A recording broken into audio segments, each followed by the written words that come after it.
Hello friend, જય સ્વામિનારાયણ, જય શ્રી કૃષ્ણ. કેમ છો બધા? આઈ હોપ તમે બધા ખૂબ મજામાં છો. અમે પણ મજામાં છીએ. તો જો અત્યારે સવારના 8:30 થઈ ગયા છે અને સાનવીબેન પણ જો ઉઠી ગયા છે. કાલે જાવું તું ક્લિનિકે તો ઉઠતી નહોતી અને આજે વગર ઉઠાડે બેન ઉઠી ગયા છે. હેલો. તો એના ડેડી હમણાં ઓફિસે ગયા તો ઉઠી ગઈ છે અત્યારમાં. તો હવે પાછી દૂધ પીવાડીને ટ્રાય કરી સૂઈ જાય તો 1 કલાક સુવા દઈશ તો મારે બીજું કામ પતી જાય. ને મેં પણ સવારમાં ઝાડું વારી લીધું છે અને હવે ચા પાણી પીવાઈ ગયા છે. હવે બીજું થોડુંક કામ છે તો હવે હમણાં કરી લેશું. તો પહેલાં સાનવીનું કરી લઈએ. તો મેં લાવ આજે તો સવારમાં વ્લોગ સ્ટાર્ટ કરી દઉં 8:30 વાગ્યામાં. અને જો સાનવી એની એઝ યુઝ્યુઅલ જગ્યા ઉપર બેસી ગઈ છે, હું તમને બતાવું.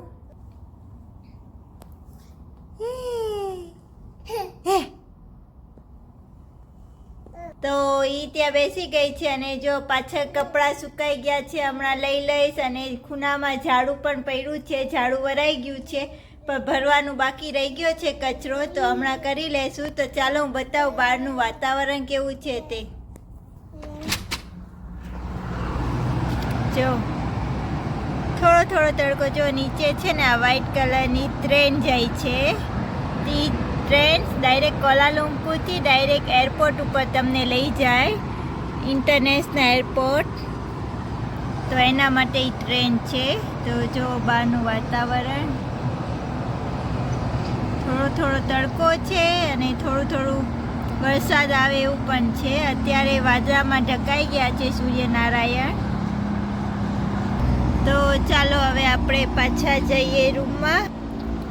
તો ચાલો બંધ કરી દઈએ વિન્ડો અને હવે આપણે કરી લઈએ. સાનવી સૂઈ જાય તો સુવાડી દઈએ દૂધ પીવાડીને. તો પછી ફ્રેશ થઈને દીવાબત્તી બધું કરશું. તો ચાલો મળીએ આપણે થોડી વાર પછી. જો બહાર વરસાદ ચાલુ થઈ ગયો છે ફૂલ. આપણે આ રોજ ઊભા રહીએ છીએ ને ભાવિક આવે ત્યાં જગ્યા છે અને પવન ને વીજળી ને બધું કેવું થાય છે તમે જોઈ શકો છો.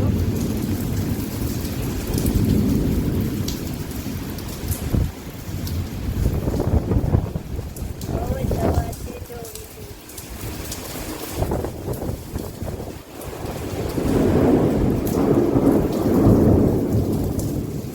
જો કેવું જોરદાર ગાજે છે, બહુ જ જોરદાર ગાજે છે અને હવા પણ એટલી જ છે, બહુ જ હવા આવે છે.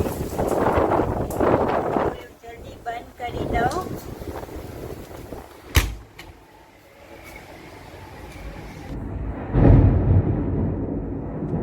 આ બધો અવાજ તો બારી બધું ઘરનું બંધ છે તો પણ અંદર આટલો અવાજ આવે છે. આ હું વિડીયો કરું છું બારી બંધ રાખીને કાચમાંથી જ લઉં છું. સાઈડ જો કપડાં સુકાવવાના સ્ટેન્ડમાં કેટલું ઉડે છે, એટલે હું બહાર કોઈ દિવસ કપડાં સૂકવું જ નહીં. આ જ પ્રોબ્લેમ છે. જો તો એટલી હવા છે બહાર, જો કેટલી હવા છે ને વરસાદ પણ આમ ફેંકાઈ જાય છે આખો જોરદાર. જો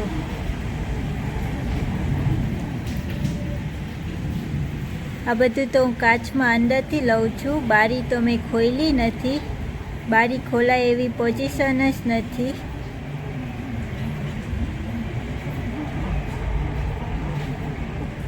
આ જોઈને જ તમને ખબર પડી જશે કે બારી ખોલાય એવી પોઝિશન નથી. જો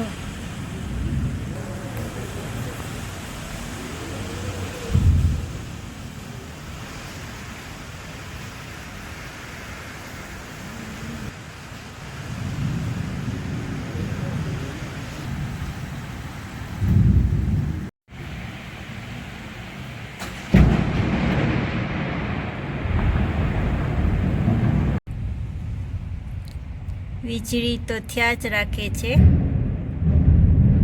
અને ગાજે પણ છે. તમે સાંભળી શકતા હશો અત્યારે તો એટલું ગાજે છે. જો બધું કાંઈ કરતાં કાંઈ દેખાતું જ નથી એક જ બાજુ.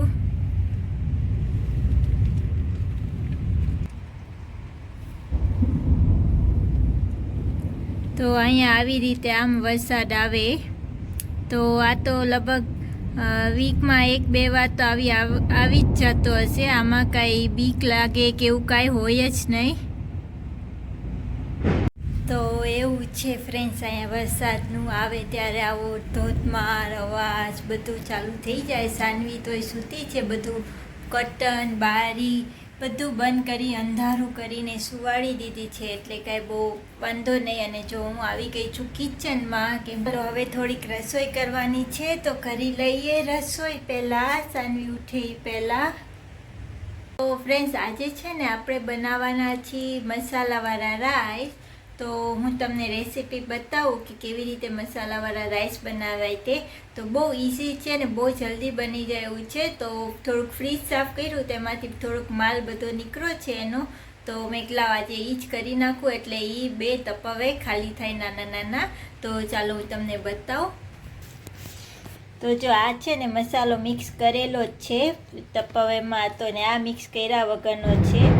તો એમાં લીધું છે ચણાનો લોટ હોય અને માંડવીના દાણાનો ભૂકો છે આમાં, તો મિક્સ કરેલું જ છે. તો આપણે લઈ લઈએ, એ કેટલું થાય છે જોઈએ.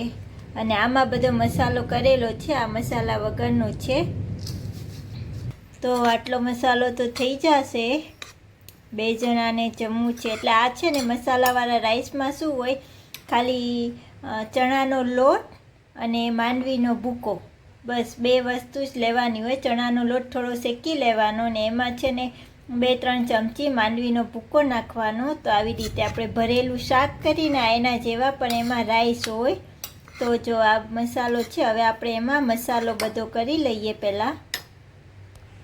તો મસાલામાં હોય પહેલાં થોડીક હળદર નાખી દઈએ, પછી એમાં રાખી દઈએ આપણે ચટણી પાવડર, પછી એમાં રાખી દઈએ ગરમ મસાલો. તો આ જે મસાલો કરીને એમાં રાઈસનો મસાલો પણ આમાં જ કરી નાખવાનો, એટલે વધારે પડતી ચટણી બધું ફૂલ આમાં જ મસાલો કરવાનો. પછી વઘારમાં કાંઈ મસાલો નાખવાનો જ ના રહે, એટલે આમાં વધારે ચડિયાતો મસાલો રાખવાનો. એટલે આમાં નાખ્યું છે હળદર, ચટણી પાવડર, ગરમ મસાલો, અને એમાં રાખી દઈએ ધાણા જીરું પાવડર, 2 ચમચી નાની ધાણા જીરું પાવડર રાખી દીધો. અને એમાં રાખી દઈએ નિમક,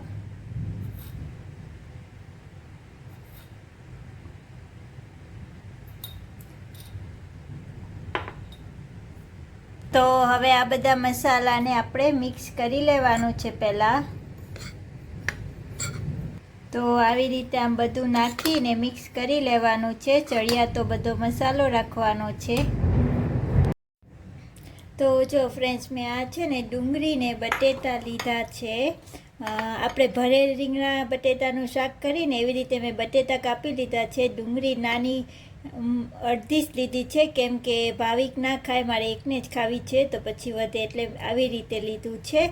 અને આમાં છે ને મેં આકા પાડી લીધા છે. જુઓ, તો આપણે આમાં છે ને આ મસાલો જે આપણે બનાવ્યો છે એ મસાલો આમાં ભરી દેવાનો, જેટલો ભરાય એટલો.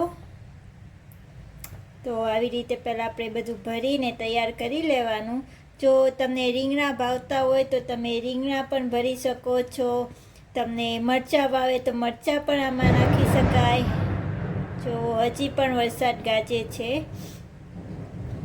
તો જે તમને ગમે એ બધું આમાં તમે નાખી શકો છો. તો આવી રીતે પહેલાં આપણે આ બધા ભરી લઈએ બટેટા.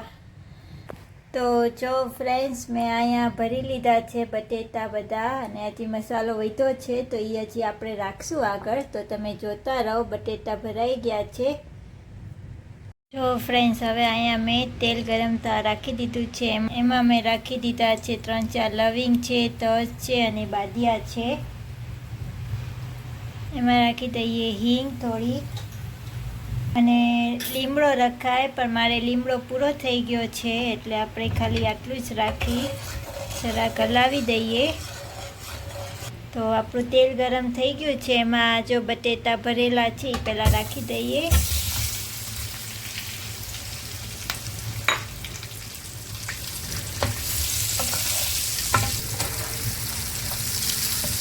તો આવી રીતે તેલમાં એને જરાક હલાવી લેવાનું, ગેસ ધીરો કરીને, આપણો મસાલો બળે નહીં એમ.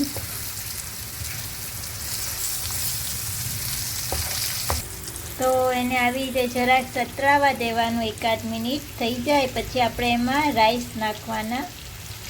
તો જો અહીંયા મેં રાઈસ લીધા છે, ધોઈ નાખ્યા છે. ધોઈને હવે આપણે એમાં રાખી દઈએ બધા રાઈસ.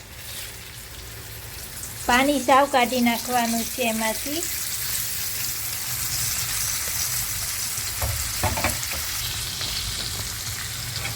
તો જો રાઈસ રાખી દીધા છે અને હવે આમ એને હલાવી લેવાનું છે એકદમ. અને જો તમને કાંઈ મસાલો ઓછો લાગે, ચટણી, હળદર, કાંઈ નિમક, તો તમે આમાં રાખી શકો છો. તો હવે આપણે એમાં રાખી દેવાનો છે આ મસાલો જે આપણે ભરતા વધ્યો તો એ બધો મસાલો આમાં રાખી દેવાનો છે. થોડોક બાકી રાખ્યો છે મેં. તો જો હવે આપણે કરી લઈએ મિક્સ મસાલો આમાં. અને હજી આટલો મસાલો મેં બાકી રાખ્યો છે તે પણ નાખશું. પહેલાં આપણે આને મિક્સ કરી લઈએ. જો તમે જોઈ શકો છો બધું મિક્સ સરસ થઈ ગયું છે. તો હવે આમનામ એને 1-2 મિનિટ સુધી સતરાવા દેવાનું છે. જો તેલ બધું મસાલામાં ને રાઈસમાં શોષાઈ ગયું છે. તો હવે આમ કોરે કોરું જ એને હલાવવાનું છે.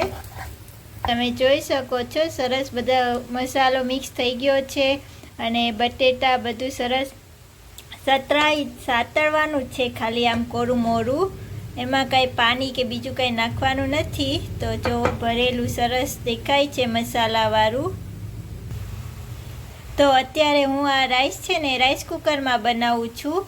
અને જો તમને રાઈસ કુકર ના હોય તો તમે કુકરમાં પણ બનાવી શકો છો. આવી જ રીતે હવે એમાં થોડુંક પાણી રાખીને 2 કે 3 સીટી વગાડી દો તો પણ સરસ થઈ જશે.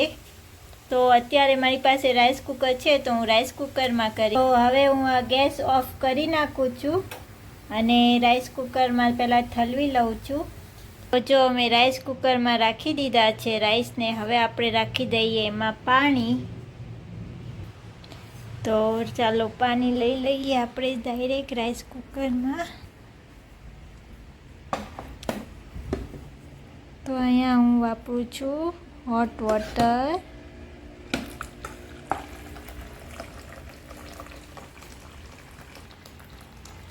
તો જો મેં એમાં પાણી રાખી દીધું છે.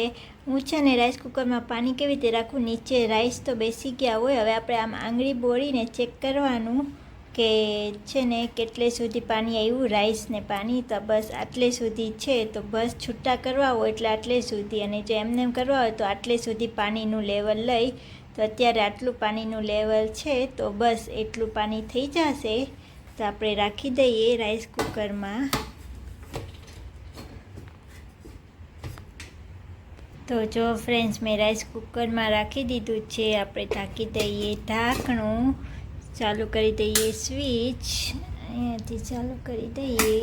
ઓકે, તો હવે પાકી જશે આપણા ભાત. ચાલો ફ્રેન્ડ્સ, જો આ મસાલો વધ્યો છે ને એ હવે આપણે અહીંયા ઉપર રાઈસ પાકવા આવે ને ત્યારે તમને લાગે કે આમાં ઓછો મસાલો છે તો તમે છે ને આવી રીતે એડ કરી શકો છો. તો અત્યારે તો મારે પૂરો છે એટલે બહુ નથી નાખતી, થોડોક અમથો મેં નાખ્યો છે. તો આવી રીતે છે ને ઉપરથી મસાલો નાખી અને હજી ઢાંકી દેવાનું એટલે પાછું થઈ જશે. તો એવી રીતે આ મસાલો યુઝ કરવાનો, વધ્યો મસાલો. હેલો ફ્રેન્ડ્સ, તો જો આપણા રાઈસ થઈ ગયા છે તો ચાલો આપણે ખોલીને જોઈએ. જો થઈ ગયા છે સરસ કોરા મોરા બધા. તો જો સરસ છે. હું તમને હમણાં પ્લેટમાં કાઢીને બતાવું. તો જો આપણે 2 પ્લેટ તૈયાર કરી લીધી છે. રાઈસ છે, સાથે છે દહીં, અને અહીંયા ભર્યું છે પાણી મારું ને ભાવિકનું. તો ચાલો આપણે જમી લઈએ હવે. તો ફ્રેન્ડ્સ થઈ ગયું છે જમવાનું અને પ્લેટ સર્વ કરી લીધી છે મારી ને ભાવિકની. તો ચાલો હવે અમે જમી લઈએ. તમે પણ આવો અમારી સાથે ડિનર કરવા. તો ચાલો, હાલો ભાવિક જમવા. ઓકે, અને જો સાનવી અહીંયા રમી રહી છે, હું તમને બતાવું. આજે અત્યારમાં એને નાઇટ ડ્રેસ પહેરી લીધો છે. સે હેલો, સે હેલો. એનું કાર્ટૂન જોઈને જો અચ્છુમ અચ્છુમ ગમે છે એને કરવું.